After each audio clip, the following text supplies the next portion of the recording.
Okay, let's get started. It's the day after Labor Day. All right, George, good to see you. Let's get rock and rolling. I hope you got a kick out of the name of this training. There's no crying in baseball or business, right? And what I mean by that, whenever I bring that up, is there's different ways to look at a business, but what I want you to think about is how do you become a league of your own? How do you become so elite that you're really playing in a different game than your competition, right? You're doing something so different that your competition could never recreate it. They could never build your culture. They could never build your brand. They could never compete against you because of the way you run your business. And so I've got a handful of really cool things that we're going to work our way through today. I got a couple of little some numbers from a real big study done by a big automotive agency. It's like JD Powers is one of them, but it's the other big one. I can't remember their name, but we're going to go through that here in just a second, and we're going to ramp through a couple of concepts. So what we're going to do is be so good that you create a league of it's basically you and it's everybody else, right? And how do we do that? Like, what's step one? And so one of the things that you want to think about is in your business, whatever it is, whatever niche you're in, you've only got a couple of things that you can do to become super elevated in your game. And one is called extreme differentiation, which is you have to be different than your competitors. You have to give a completely different customer service experience. All right. So, what we have to do is say, okay, well, what do you do? What's your niche? How do you provide services to your clients? And there's two ways to do extreme. You can be extremely different in one really, really big customer experience, or you can be in a much smaller scale. There can be several different things that you do that build up the same extreme differentiation inside your business, right? So it's one really big one or a whole bunch of small ones. The whole and those, we call those little things. Like, what are the little things that give the customer a better experience? So, just super quick, can you name off a couple for you and your clients? Like, what would be a couple of small things, differences you could start making today that would be give them a different experience? Yeah, I think one thing with accountants is just being the one to pick up the phone first. Most CPAs wait till their clients to call, and then they're like, "Where the hell is my accountant?" So Yeah. just reaching out first and finding ways you could help your client without them actually having to call you. Yep, good communication, very, very, very important. As a matter of fact, we're actually going to talk about that. I mean, that's super important. And doctors are really bad at it as well because they will do they do the same thing. They don't have a follow up program. I mean, I think a follow up program in a physician in a client clinic based setting with a one MD, two MDs, chiropractor, whatever.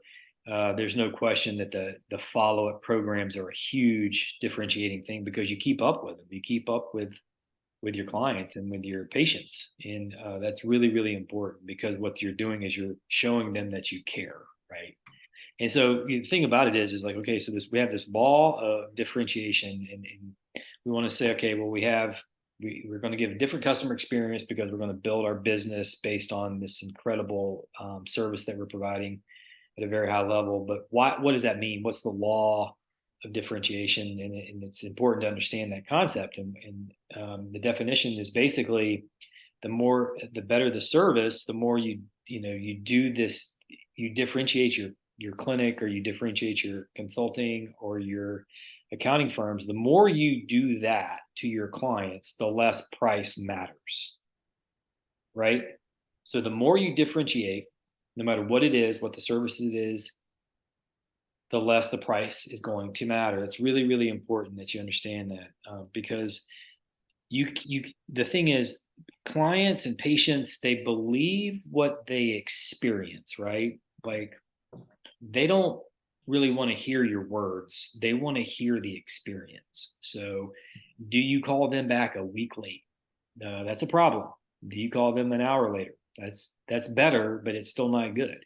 Do you call them back within 5 minutes, or do you at least send them a text message and say, "Hey, I'll get back to you in an hour. I'm super, super jammed up. I just want to make sure, just to kind of let you know this is where we're at. I know you got a problem.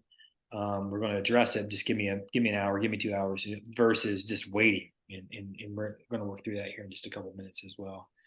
And it's a big difference by saying things and just like putting people off versus actually communicating with them. And especially in this environment, we can do it so fast and so easy with text messages that it's just like really no excuse, right? Like that's a self-inflicted wound if you're too lazy to reach out. And the same thing goes for patients. I mean, normally the doctors are not coming out to try to find the patients that haven't been in a year or 2 years or 5 years. They're busy with the new patients they're getting. But if they would just focus on the clients they do have and their base that they've already got, those people are probably, as they're getting older, getting new healthcare problems. So it's really important to think about that, right? So this is super interesting. And we're going to talk about this concept here just in a little bit more detail. The survey came out, and what they did was they did a big survey, and they said they interviewed a whole bunch of customers at these car dealerships, like thousands. I mean, it was a really big thing over the course of like 6 months. And then they went in and they interviewed the the managers and the people who own the dealerships. And this holds true in any business. And what they found, they actually did it there, but then they correlated it with some other businesses, and it's basically the same numbers, give or take. It's super similar numbers across the board. And what they did was super basic questions. And they just said, okay, how was your customer service? The last time you spent money on something, what was your customer service experience? Uh, Take a guess at what the numbers were for the people who were asked that they had just spent money on something and they said, okay, was your customer service below average or was it average? You want to take a guess at what the number came out to be? Probably below average. Well, the overall number was 79% said it was either average or below average. So the last time all these people spent money, and it wasn't for the car dealerships, it was for the last time they had spent money, period. That was the thing. They had used the data from the car dealerships, like the people who bought cars, but they said this is the last time you think yesterday, the day before that, when you spent money, any kind of amount of money, what was the results as far as the customer service experience? What was the experience? Only 3% said it was exceptional. 3% said exceptional. You know, it's hard to believe, right? Like that's really, really, really crazy. So basically, it's real simple. There's 3% that are elite at giving amazing customer service to their customers. And then the other 97% suck because they're either below average, average, or even above average. Above average doesn't matter. You cannot build a business on satisfied customers. So if you're getting average service, they're satisfied. If you give above average service, they are satisfied. But if you go to the exceptional level, that's where you can build a business. Does that make sense? Mhm. All right. You know the definition of satisfy is basically it just means making getting to a baseline of a requirement, like you're required to do that work. That's all you're doing. So when that's all you're supposed to do, and that's all you're giving your patients, or that's all you're giving your accounting clients, it's going to be a huge problem, right? Can you think of a time when you've done that? Yeah, I think we talked about it the other day, like just doing like bookkeeping, just basic services. Like it's just really hard to, I've already had those challenges of uh trying to build a business around that, realizing it's doesn't really work that well. Because it's just it doesn't really provide much value than Yeah, something that has to be done. yeah, it's commoditized really hard too. Like you, yeah, and just because you got, here's the thing. This is probably one of the biggest things, and unfortunately for me, I actually fell into this. I mean, I used to see a lot of new patients in my clinic. Just because you're not hearing the complaints doesn't mean that it's not happening. You know, that's Mhm. something that's really, really important. Really, really, really important. And another thought about this is bad luck's not really bad luck, right? Like bad luck is bad processes, bad luck is bad decisions, bad luck is bad training. I mean, it's kind of how it works. And the reason why I bring that up is because of this next concept. Getting back to the survey, it's actually SMG is the name of the company who did the survey, and they did the exact same thing. So they did it to the car dealership owners, and they did it to the people who had, sold cars. It was the exact opposite. Basically, they said 80% of the car dealerships and all the people that they interviewed below said they were given uh, an exceptional rating. And that's where our egos come in. Like we think we're doing a great job because we're not hearing people complain and we're not hearing people bitching and moaning and crying. But that doesn't mean that. What happens is they quietly quit you. They quietly just move on to somewhere else. And like it'll show up in the clinic when the patient asks for their patient records at the competition down the street. It'll happen for you, the accountant, when you same thing happens. They'll ask for the QuickBook login because they're moving on. They're going to go to a different client, right? So let's go through a couple of things real quick on the differences. What I want you to do is do a little chart on your piece of paper, and it's one is satisfied customer, and then one is extremely satisfied. And we're going to go through a couple of super quick exercises as we move forward. You ready? Yep. Satisfied customer, number one, is they have a lot of apathy and they're very indifferent.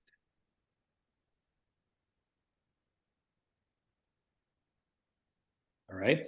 An extremely satisfied customer is going to be wowed and impressed.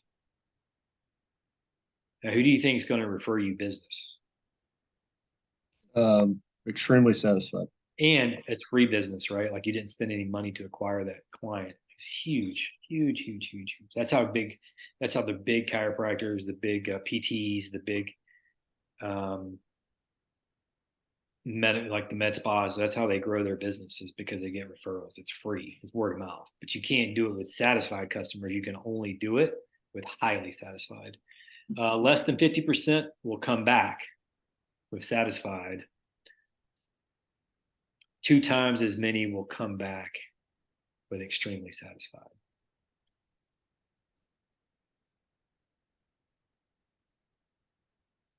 Less than 30% will refer others. That's less than 1 in 3 will refer them somebody for just average service. Extremely satisfied, it'll be 3x. You'll get 3 times as many referrals. So you'll get 3 people to come in the door. And that holds true across most boards, especially I know for a fact in medical space, it's about 3x on the referral.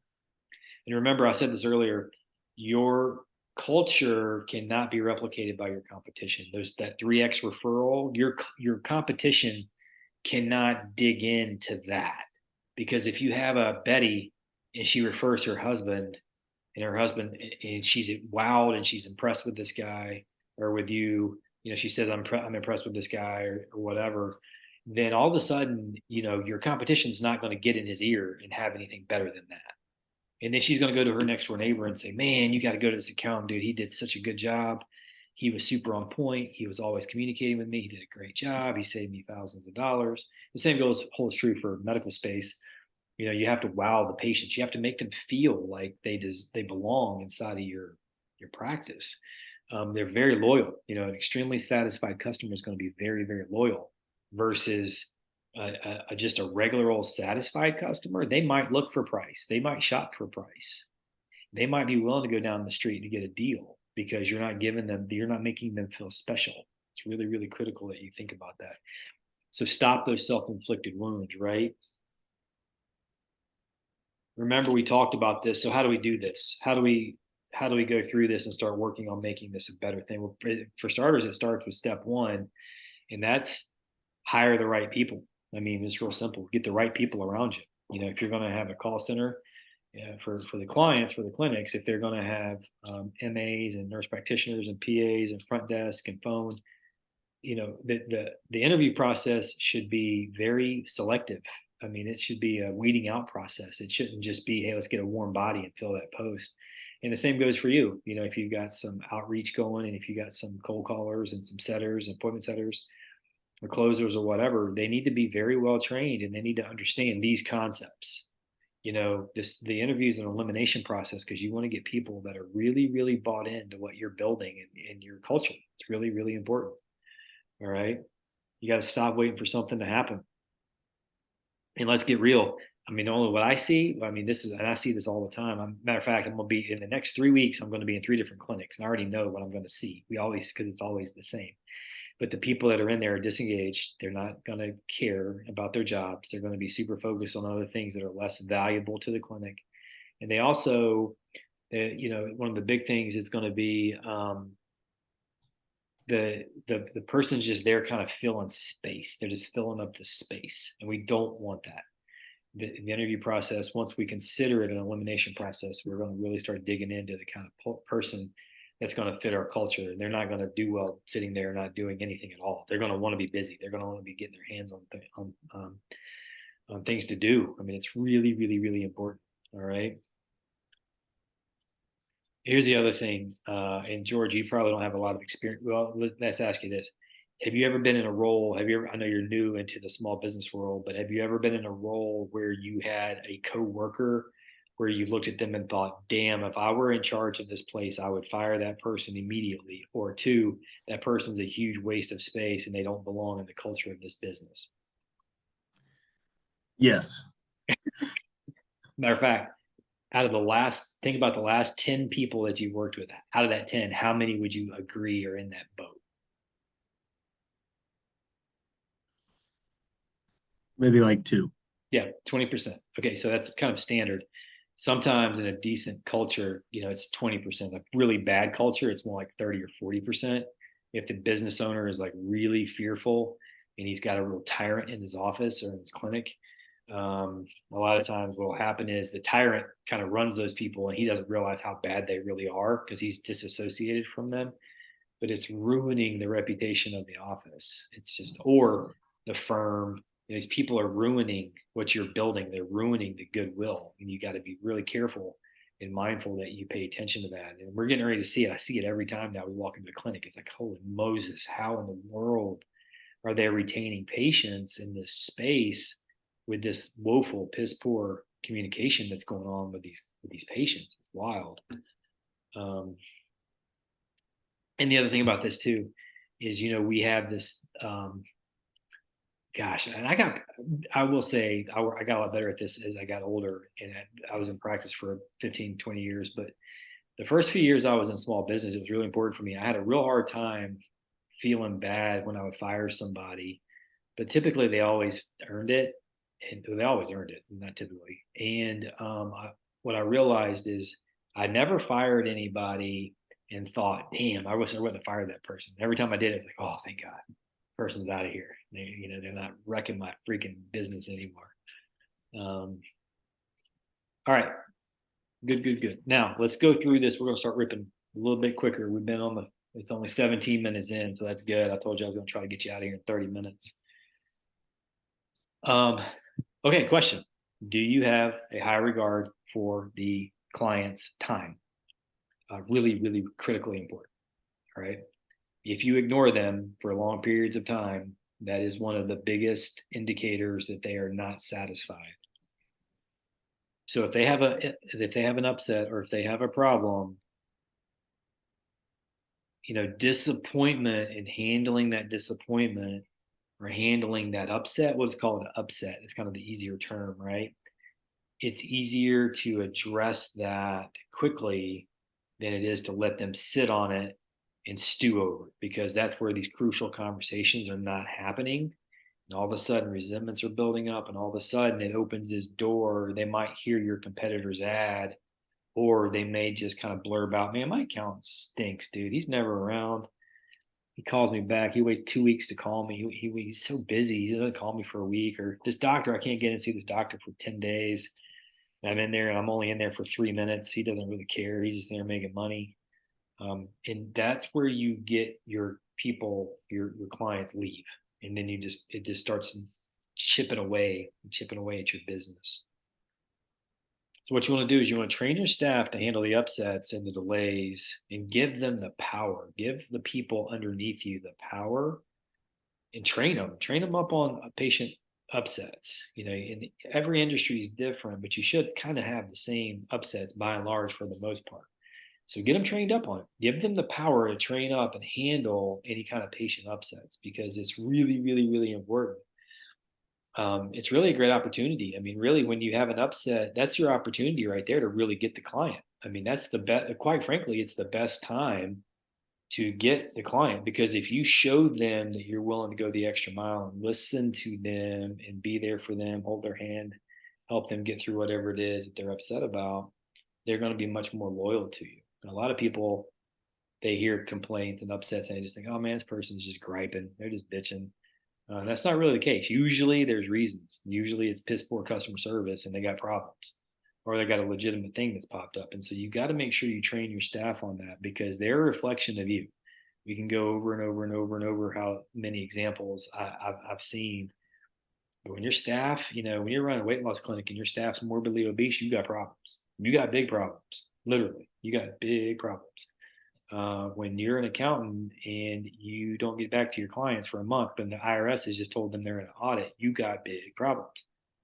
So you got to make sure you keep up with handling these upsets versus if the IRS comes in and says, "Hey, I got an audit."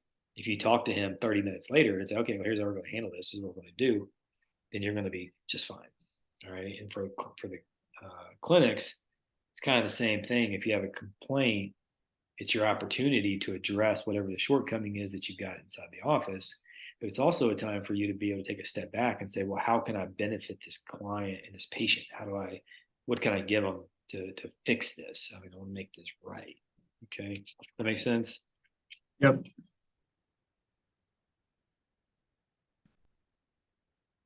So let's go through this super, super quick. 5 principles of building a great culture, because this is really what we're talking about, right? We're talking about how do I build a culture where I give the employees or I give people around me dominion over these decisions. Like how they need to make some decisions on handling upsets. They need to be able to handle the clients and the patients correctly. They need to give them very consistent, high level, amazing, wow customer service, good customer experience. Number one, this is actually out of West Point too. West Point follows this with their cadets. Set crystal clear expectations. All right, with your staff and with yourself. So for starters, everything these 5, you're going to start with yourself first. So like this all starts with you because you can't give away what you don't have. You got to have this for you and where you're going, where you're at, what you want to focus on. But then you got to hold and you got to hold yourself severely accountable, and then you got to do it for your employees as well. And not just your employees, like your girlfriend, your wife, your husband, your friends.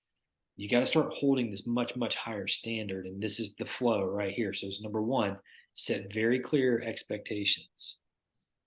Hold that standard and say, okay, I'm going to give elite customer service to my clients and to my patients. Everybody in this organization has got to follow my lead because they're watching. They're just like kids. They're paying attention. If you're not giving great customer service, I promise they won't do it for very long. All right. Never ever let someone in your organization say that's not my job. If you hear somebody say that's not my job, it's probably about that time for them to hit the road. Number 2, crystal clear feedback, right? So we have to give them the expectations, but then we have to give them very, very specific feedback. You're going to, one of the things that I want you to think about is inside of your organization, your employees need to know where you stand. Your customers, your patients, they need to know where you stand as well. Do you have their back? And your staff needs to see you be super consistent, give out the same discipline, give out the same rewards, give out the same focus, the same intention. No up and downs, no drama, no gossip. None of that crap comes into the clinic. None of it comes into your office. It's really, really important that you give feedback and very, very clear. They need to know where you stand, where you're heading, what needs to be fixed. You can't you can't just go willy-nilly on feedback with your employees. If they're doing something wrong, you have got to confront it. And the faster you confront it, the better off you're going to be. All right. Number 3, holding those holding those employees accountable. Well, number 1, you should be holding yourself accountable, right? We just talked about it. You got to set a very high standard for yourself. You got to raise the bar. You got to start getting your habits better. You got to start demanding better of yourself. And then you've got to start holding the staff accountable as well. You have to start with yourself, demand it for others. And the thing about that is like there has to be some discipline behind it. Like we want to say, okay, well, how do I hold people accountable? Well, it's real simple. If they show up late 3 or 4 times in a row after you've warned them and written them up, you fire them. But you want to try to, before you ever get there, you want to set the clear expectations. You never want to show up late yourself. You always want to make sure you give them feedback. Hey, you're showing up late. If you are going to be late again this week, I have to let you go. Right. Um, it's really, really important that the other people see that, because if you don't fire that person after you've given the expectations, and after you're holding yourself accountable by coming in early, and after you're giving them feedback and saying, hey, I'm writing you up because you've been late for 5 days straight. Well, if you don't have consequences to their behaviors and their actions, they're just going to keep doing the same crappy behavior, right? It's kind of like if a kid keeps making a mess and he keeps trashing your house, he's a 5-year-old and keeps trashing the place. If there's no consequences, he's never going to stop that behavior. All right, got it? Number 4, be brilliant in the basics. You have to get really, really consistent at doing the ordinary things really, really well. All right. And so get the basics down. And particularly, people that have been in practice for a long time, they're usually good at basics. But what happens is they wind up cutting corners. We don't want to cut corners. Cutting corners is a big problem. In particular, like in your space, George, if you start cutting corners, all of a sudden you can have like tax evasion, right? I mean, you can have all Yeah. kinds of issues. What would be a way for you to be brilliant in the basics? Um, I think there's a lot of stuff with, the with clients with their accounting where it's like it's just not fun stuff to do. Nobody wants to sit in QuickBooks for 8 hours and get all this stuff right when you can just there's no immediate consequence. So making sure but when there is an audit, for example, all of that stuff matters. So it's one of those things where it's like there's no immediate consequence either way, but it has to be done right, or else you're just building the foundation Mhm. rocky. What if you're building your practice, and what would be a step that you would want to get really, really good at? uh, Assessing clients that I take on the same as employees of like, okay, do their values match, the type of culture that I'm trying to build? Because as soon as, they can be the most highest paying client, but if they're dishonest, I'm screwed. And it's kind of things like that where Yeah. it's slower starting out, but in the long run it pays off. Oh my goodness. Yeah, for sure. Getting really good at vetting your clients would be huge. And that's the other thing too, like for clinics, with the patients. I mean, they need to be the patient needs to be very the therapies that they're going to provide. The client needs to be very highly likely candidate to provide um, massive benefit from that procedure. So we want to make sure that for sure we keep up with that. That thought of getting brilliant in the basics, because it can add up. I mean, I just told you my story about the client we fired a couple of weeks ago, and it's hard. It's crazy. I mean, it's completely crazy. But you want to build relationships with your employees, and you also want to build relationships with your patients and your clients. But you're not friends. Those are two different things. You want to care about them, and you want to spread love and energy and positive reinforcement, but you need to be super consistent in how you behave and how you act. So, like I said, they know where they stand with you, and then they also need to understand, hey, this guy's friendly, but we're not BFFs. I mean, it's always a recipe for disaster whenever you become too friendly with your staff. Don't replace relationships. Don't let relationships get replaced with rules. Like if you replace relationships with rules, that usually doesn't go very well. Usually that creates some challenges, right? It can be a bit of a problem. And the more you demand excellence, the more you're going to love the practice. I mean, this is all about practice, right? If you demand very high excellence out of yourself, I don't want you to be perfectionist, but if you demand excellence, it'll raise the bar for the rest of the staff. They'll see it. They'll start to pay attention to it. It'll matter. It will matter. I guarantee you. And if you put a lot of intention and focus on that with them, and then that goes downwind to your clients and to your patients, the patients are going to stick around a lot longer. You're going to get a lot more referrals. You're going to have a whole lot more business coming in, a lot more money. You're going to be able to pay for somebody to come in and take over your role. And so those are critical thoughts to work your way through. Okay. Now, what kind of questions do you have for me? I got one quick thing to work our way through. You know what? Actually, let's skip it. I'm actually going to skip that. It does. It's not really pertinent. Kind of a funny story, but um, what kind of thoughts and what kind of questions do you have for me? Yeah, I guess I'm thinking more of like, okay, how do I, um, I guess it would be similar to the medical field of like, how do I provide differentiate my service when, technically you could say, well, like every accounting firm does the same thing, nuts and bolts. But so how do I take that and then act and still differentiate it, even though there's only, so much bandwidth to change it Yeah, kind of thing. so if I that's the thing, like particularly like in a kind of in a medical world, you would it's easy. I mean, it's the in the medical space, the med spas are so awful. They can't answer their phones right. They don't have any time for the clients. They just give it's just terrible. And the same goes for the chiropractors and the other medically integrated groups. And I could go on and on and on about how bad they are as far as like the basics and how they differentiate bad, like poorly. For you, by far, the biggest thing I've seen in your space is the profit first model and implementing that. I mean, it's like for me, it's a no brainer because I see it and I see how it works because you're providing this incredible, incredible, massive value. You're letting the provider, the medical provider, or you're letting the business owner, your client, gain control of taxes and gain control of their cash flow and forcing them into this little funnel into confronting all these things and making sure they don't get in trouble financially. It blows away the old accounting. I mean, I had like 5 accountants in my career over the last 25 years, and their strategies are terrible. So you provide this incredible platform and this really good program, and then you also give them the ability to have dominion over it. They can control it and they can learn it easy and they can learn it fast.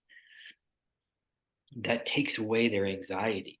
Like they know their taxes are being paid. They know, it's just really, really important that that's my opinion. And again, as your consultant, that's what I would be focusing on. And there's other things I can talk about offline as well, as far as like, okay, how do I get really brilliant in the basics? And I do think you're vetting out the customer is super important. The client is really important. The medical space, vetting out and making sure the candidate and the client patient is going to be a very good fit for the therapy that you provide. Because if it's not, you're building up bad karma and you're just building up headaches. You got headaches coming down the road. They're not going to respond to care correctly. Or if you've got, this guy, you got to have people that aren't paying their payroll taxes.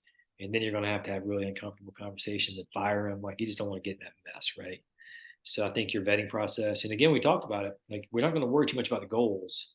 We're way more concerned about, okay, what do my daily activities look like every single day inside the box, inside the frame that's driving me towards that goal?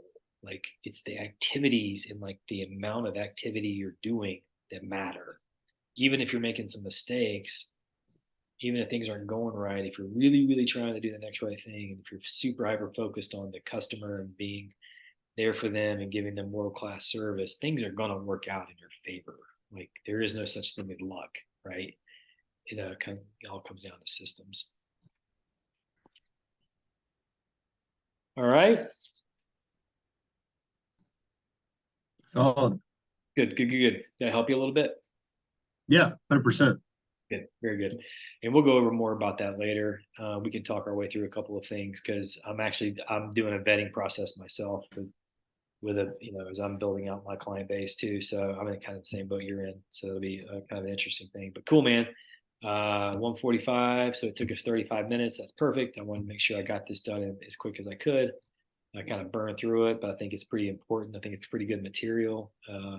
Take severe ownership, and I will catch up with you later.